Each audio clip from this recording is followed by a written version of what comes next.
Hello students, this is Lal Chandra Yadav. Welcome to all in your class. Dear students, as you know, we are reading the second chapter of the history, nationalism in India. And in this chapter, we have already covered the two topics.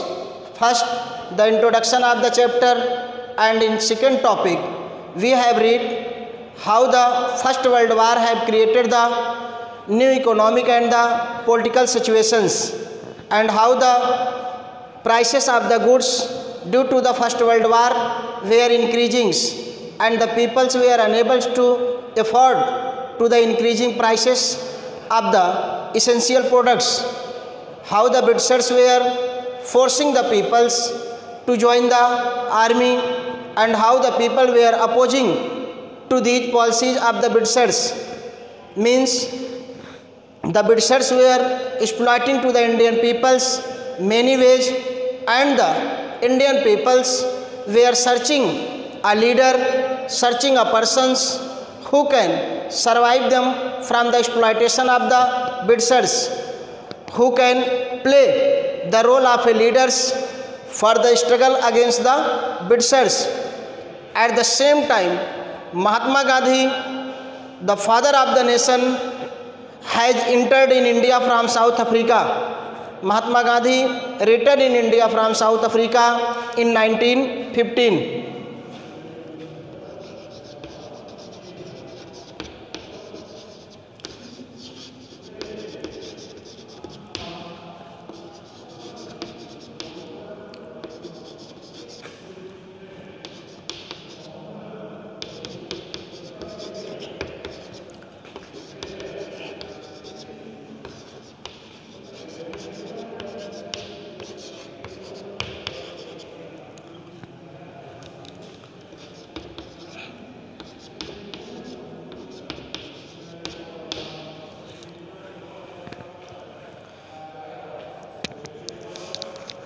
This is a very important date because the board can ask the questions when Mahatma Gandhi had returned in India from South Africa. Our answer will be in 1915. These questions had already asked into the board examinations. बच्चों, ये question board में पूछा जा चुका है कि Mahatma Gandhi India में कब लौटे. तो कब लौटे? 1915 में. Now the questions put up, why Mahatma Gandhi had visited to South Africa. South Africa में महात्मा गांधी क्यों रहे?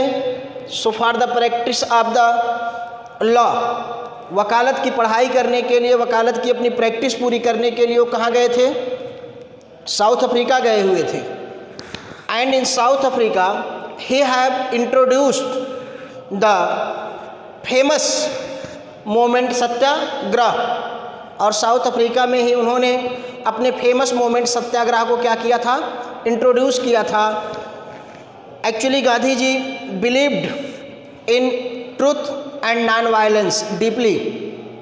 गांधी जी का जो सत्य और अहिंसा में एक दृढ़ विश्वास था, आप जानते भी हैं, और मैं भी आपको बताना चाहूँगा कि Gandhi ji had believed in truth and the non-violence. According Mahatma Gandhi, this is the greatest weapons to fight against injustice. ये जो है वो सबसे अच्छा हथियार है किसके खिलाफ लड़ने के लिए? इनजस्टिस के खिलाफ लड़ने के लिए. यानी सत्य और अहिंसा जो है वो इनजस्टिस के अगेंस्ट लड़ने के लिए सबसे बड़ा हथियार था. In South Africa Mahatma Gandhi have introduced the satyagraha movement against the racial regime. racial regime means जो वहाँ पर एक रंग भेद, यानी रंग के आधार पे जो लोगों के साथ भेदभाव किया जा रहा था, उसे उन्होंने क्या किया था? वहाँ पर समाप्त किया था. In South Africa some Indians were also living and they were also discriminated by the British government. In South Africa the Britishers were ruling. South Africa में भी ब्रिटिश शासन कर रहे थे, इंडिया में भी ब्रिटिश शासन कर रहे थे.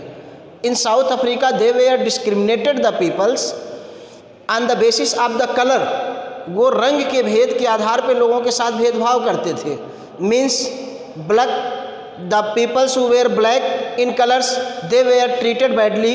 जिनका रंग जो है वो काला होता था वो उनके साथ अभद्र व्यवहार किया जाता था, गलत व्यवहार किया जाता था। And the peoples who were white they were supposed as a wisdom persons, they were supposed as a superior person. उनको श्रेष्ठ माना जाता था, ज़्यादा बुद्धिमान माना जाता था। Gandhi ji realize that it is not a fair thinking, it is not a fair idea, ये एक अच्छी सोच नहीं है। So he opposed this mentalities of the this law of the British government through the satyagraha movement. अब हम जानते हैं सत्याग्रह मूवमेंट क्या होता है।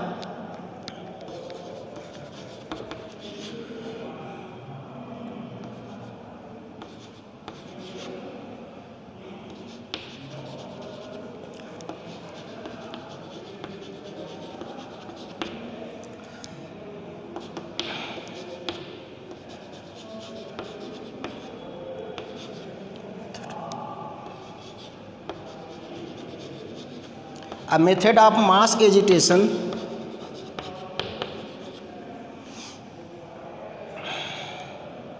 against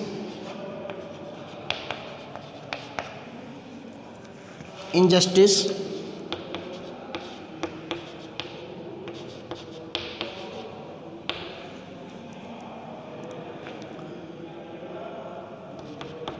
it was based on truth and non-violence, violence।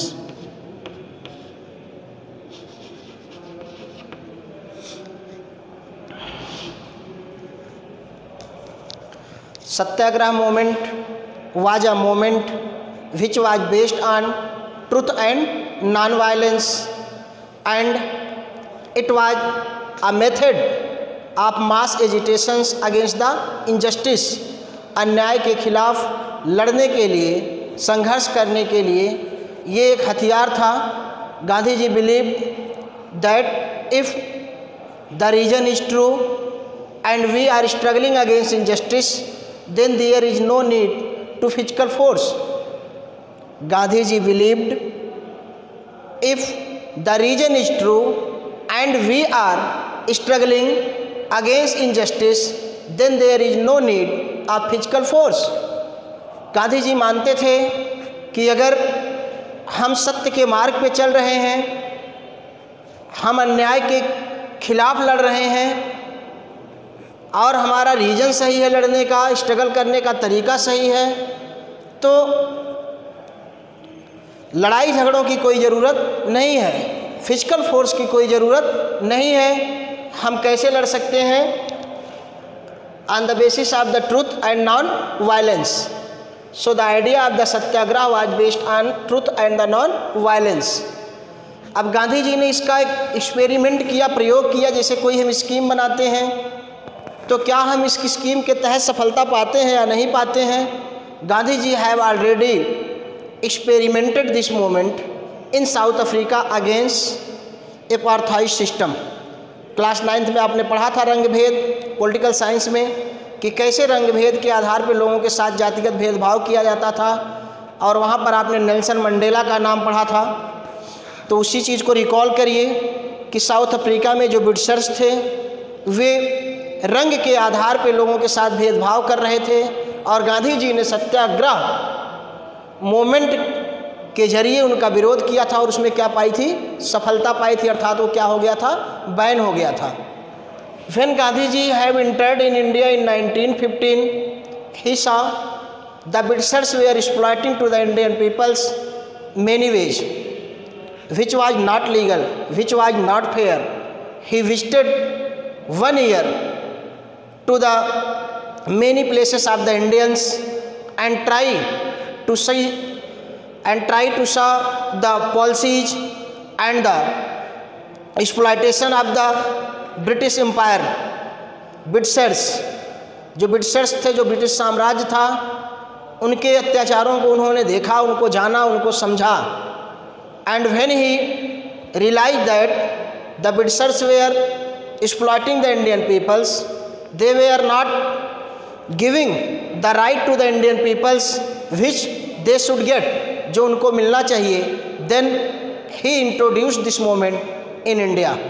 तो उन्होंने भारत में ये मूवमेंट इंट्रोड्यूस किया and told the Indian peoples that कि if the reason is true and we are going to struggle against injustice then there is no need of the physical force. तो कोई physical force की कोई ज़रूरत नहीं है.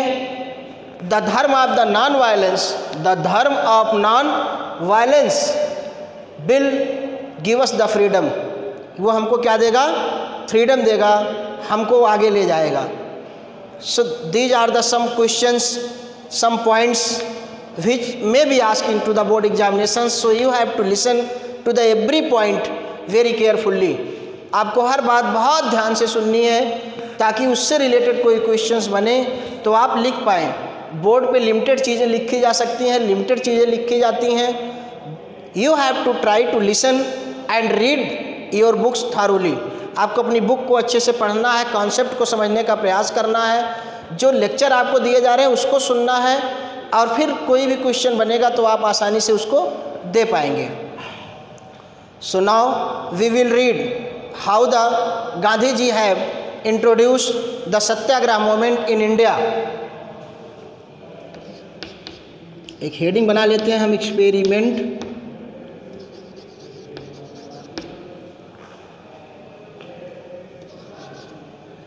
सत्याग्रह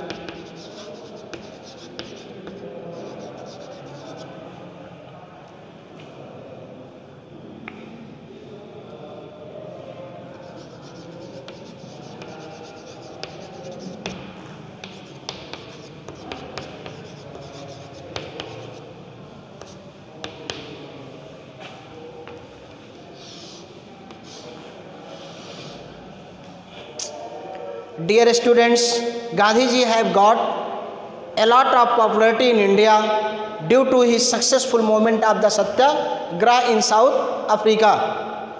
So when he came in India, the peoples have told them their problems and the Gandhi ji had become the leader of the Indian peoples. Gandhi ji South Africa में इस movement को सबसे पहले इंट्रोड्यूस कर चुके थे और वहाँ से इनको पॉपुलैरिटी मिली थी, इंडिया में लोग इनको जानते थे. तो जैसे ही इंडिया में आए लोगों को लगा कि अब गांधी जी आ गए हैं और वो कोई ना कोई रास्ता निकालेंगे और हमारी समस्याओं का क्या हो जाएगा? समाधान हो जाएगा. तो गांधी जी ने यही सत्याग्रह मूवमेंट इंडिया में एक्सपेरिमेंट किया और पहला एक्सपेरिमेंट इनका था, जो फर्स्ट एक्सपेरिमेंट था in 1916 at Champaran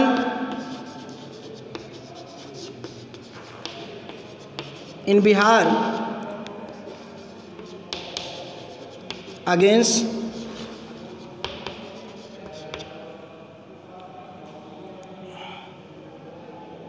oppressive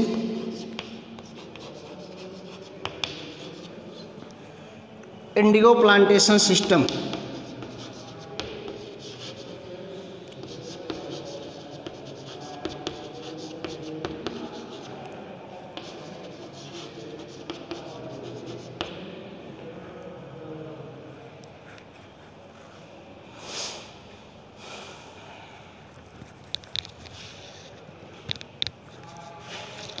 So Gandhi ji firstly introduced the Satyagraha movement in India in 1916 against the oppressive method of indigo plantation in India. Dear students, you know the Britishers were forcing the Indian peoples to cultivate the indigo instead of their major crops such as rice and the wheat, because the indigo which were used in European markets were giving them the huge profits. And when the demand of the indigo had reduced into the Europe, then they were not paying the fair prices of the indigo to the Indian farmers. So at that time they were opposing to this scheme, to this policy of the Britishers, but the Britishers were not ready to giving them the fair prices. Actually, the indigo is a crop which need the great fertility, and if we continuously grow the indigo on a same lands, after the sometimes that land will be barren. बच्चों, जो Indigo होती है वो उपजाऊ भूमि पे पैदा होती है और उसे ज़्यादा उर्वरा शक्ति की ज़रूरत पड़ती है। अगर बहुत लंबे समय तक किसी एक ही लैंड पर इंडिगो की खेती कर दी जाए तो वहाँ पर कुछ दिनों में और कुछ पैदा नहीं होता है। तो इस तरीके से जब युद्ध छिड़ने लगा तो जो इंडिगो की सप्लाई थी, जो इंडस्ट्रियों में यूज हो रहा था, क्योंकि वहाँ इंडस्ट्रियाँ तो बंद हो गई युद्ध के दौरान, तो इंडिगो की सप्लाई रुक गई। अब जो फार्मर्स केवल इंडिगो ही पैदा कर सकते थे, उनके पास कोई ऑप्शन नहीं था, तो वो गवर्नमेंट से इसके लिए कंपनसेशन की मांग कर रहे थे, यानी मुआवजे की मांग कर रहे थे और चाह रहे थे कि अच्छा प्राइस मिले ताकि वो क्या कर सकें, सर्वाइव कर सकें, उनको कुछ ऐसा पैसा मिले कि वो सर्वाइव कर पाएँ। लेकिन ब्रिटिश गवर्नमेंट जो है रेडी नहीं थी कंपनसेट करने के लिए, यानी समझने के लिए, और वो बहुत ही कम पैसे उनको दे रही थी। तो गांधी जी ने इसे रियलाइज़ किया और उन्होंने पहला सत्याग्रह मूवमेंट, मैंने पहले ही बताया मास एजिटेशन का मतलब होता है बहुत सारे लोग अपोज करने लगते हैं। जब किसी स्कीम को बहुत सारे लोग अपोज करते हैं, जिसे कहते हैं एकता में बल है, तो गवर्नमेंट को ये रियलाइज़ होने लगता है या सामने वाले को ये रियलाइज़ होता है कि अगर इतने सारे लोग हैं, अगर उनकी डिमांड नहीं मानी गई तो हो सकता है कि बहुत सारे लोग इकट्ठा हों और फिर वो सर्वाइव ना कर पाए, वो रह ना पाए। If a single persons demands thus anything, the government or the any persons can be refuse them, can be understand them easily, can repress them easily. But if the many peoples will be demand to the anything, then the government or the any person is forced to accept their demand. अगर कोई एक व्यक्ति मांग करता है तो उसकी ओर ध्यान नहीं दिया जाता है, उसको दबाया जा सकता है, उसकी बातों को इग्नोर किया जा सकता है। लेकिन जब बहुत सारे लोग करने लगेंगे तो आपको वो बात माननी पड़ेगी। और गांधी जी का वही रास्ता था। ही कलेक्टेड द पीपल्स, उन्होंने लोगों को क्या किया, इकट्ठा किया। And they went to the Britishers and put their demands, वो उनके पास गए और अपनी डिमांड को रखा। And the Britishers were accepted their demands because at that time they had no way, उनके पास कोई रास्ता नहीं था। तो गांधी जी का जो सबसे पहला सक्सेसफुल एक्सपेरिमेंट रहा वो कहाँ पे रहा, चंपारण में। ये जो चंपारण प्लेस है ये आपको मैप में भी भरने के लिए आएगा, बिहार में पड़ता है, आपको पहले यहाँ लिखा गया है, तो ये आपको पता होना चाहिए। और ऐसे करके पूछ सकता है कि locate the place where Gandhi ji have started their satyagraha movement. ऐसे भी पूछा जा सकता है गांधी ने सत्याग्रह मूवमेंट कहाँ से शुरू किया, तो चंपारण में। आपको नॉलेज के लिए एक बात और बता दें, यहीं पर गांधी जी की मुलाकात डॉक्टर राजेंद्र प्रसाद से हुई, जो कि भारत के पहले राष्ट्रपति बने। यानी at Bihar in Champaran Gandhi ji met doctor Rajendra Prasad and doctor Rajendra Prasad were impressed and Dr. Rajendra Prasad was impressed with the idea of Mahatma Gandhi. So he become the friend of Mahatma Gandhi. जो सेकेंड इन्होंने ये सत्याग्रह मूवमेंट को इंट्रोड्यूस किया वो इन 1917 में किया। कहाँ पे किया, Kheda.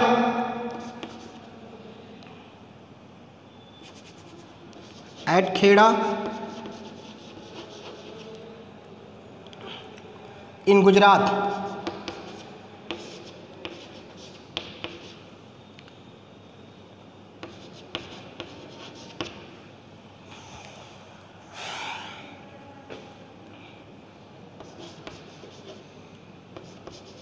For the relaxation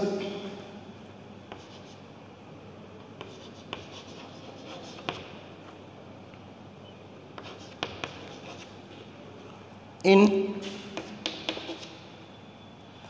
tax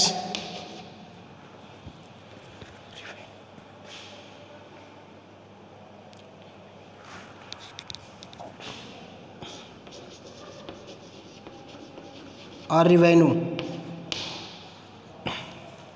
Gandhi ji visited Kheda which is a district of the Gujarat, जो कि गुजरात का एक डिस्ट्रिक्ट है। वहाँ पर उन्होंने देखा कि जो ब्रिटिशर्स हैं वो ज़्यादा रिवेन्यूज कलेक्ट कर रहे हैं and the crop of the farmers had been failed, और क्रॉप क्या हो चुकी थी, फेल्ड हो चुकी थी। When you are reading the First World War, जब आप फर्स्ट वर्ल्ड वार पढ़ रहे थे, at that time I have mentioned that during the First World War the crop had been failed and due to the crop failure there were a acute shortage of the food. और जब crop fail हो गई तो वहाँ पे क्या था, food का शॉर्टेज था। वही बात यहाँ पे उठ के आती है, आप रिलेट करना सीखा करिए। 1917 में गांधी जी खेड़ा गए और वहाँ पे क्रॉप क्या हो चुकी थी, फार्मर्स की फेल हो चुकी थी। लेकिन ब्रिटिशर्स जो थे वो क्या कर रहे थे, जो रिवेन्यूज था, जो टैक्स था, जो मालगुजारी थी, वो मांग रहे थे, क्योंकि वही ज़मीन के मालिक होते थे। इन क्लास 7th 8th आपने पढ़ा है जो कि पहले कैसे क्या चलता था, लैंडलॉर्ड सिस्टम चलता था, जमींदारी प्रथा चलती थी कि ज़मीनों को लोगों को किस पे दिया जाता था, रेंट पे। तो वो जो टैक्स था, जो रिवेन्यूज था, वो जो उस पर ले रहे थे, एक प्रकार से जो प्राइस ले रहे थे, उसे कम करने के लिए वो लोग क्या कर रहे थे, डिमांड कर रहे थे रिलैक्सेशन देने के लिए। But the Britishers they are not ready to listen them, लेकिन ब्रिटिशर्स जो थे उन्हें सुनने के लिए तैयार नहीं थे। तो गांधी जी ने क्या किया, गांधी जी ने उनकी डिमांड को सुना और वहाँ पे सत्याग्रह मूवमेंट स्टार्ट किया और ब्रिटिशर्स को फोर्स किया कि वो उनकी डिमांड को माने, और वो अंग्रेज़ों को उनकी डिमांड माननी पड़ी और उन्होंने टैक्स में क्या दिया, रिलैक्सेशन दिया। Now the third experiment in 1918 at Ahmedabad,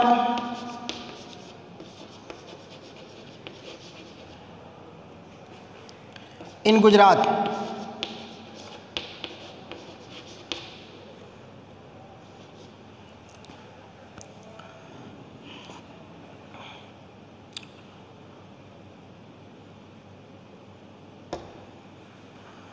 In 1918 at Ahmedabad in Gujarat, Gandhi ji have collected the cotton mill workers.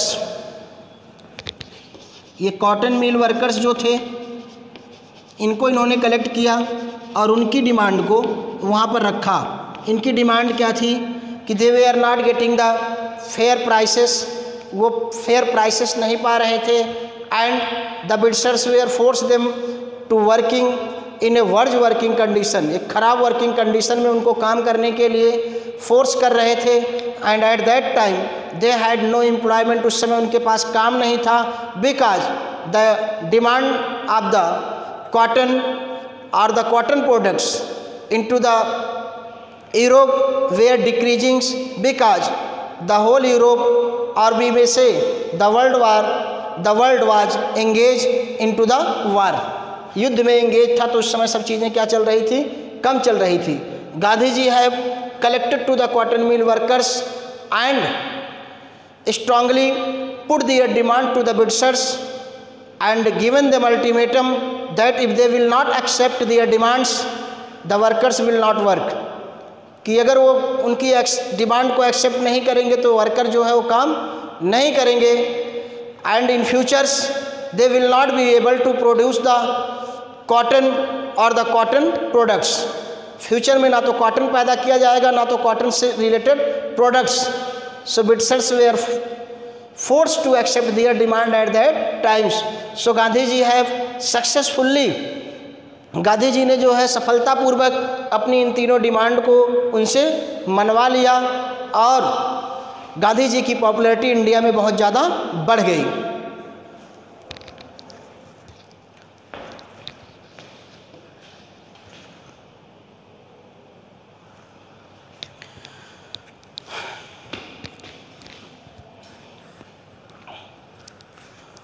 Now we will read about the Rowlatt Act and Jallianwala Bagh incidents. अब हम Rowlatt act और Jallianwala Bagh incidents के बारे में पढ़ेंगे।